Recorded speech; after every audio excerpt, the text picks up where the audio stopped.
Welcome, in front of me is a Samsung Galaxy A72, and today I'll show you how to format the SD card.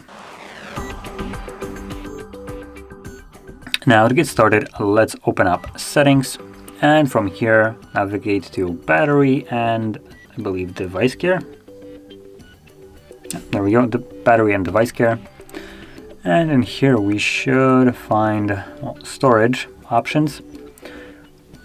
Let's go into the SD card by swiping to the side, tapping on Advanced, again choosing SD card and selecting Format.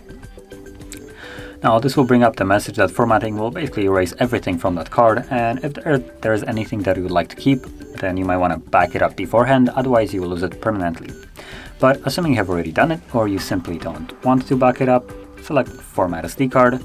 The process will begin and it only takes a couple of seconds, so let it run through, at which point the card will be immediately ready to be used once more, as it should be right about now. There we go. Click on Done and you're finished. So, if you found this video helpful, don't forget to like, subscribe, and thanks for watching.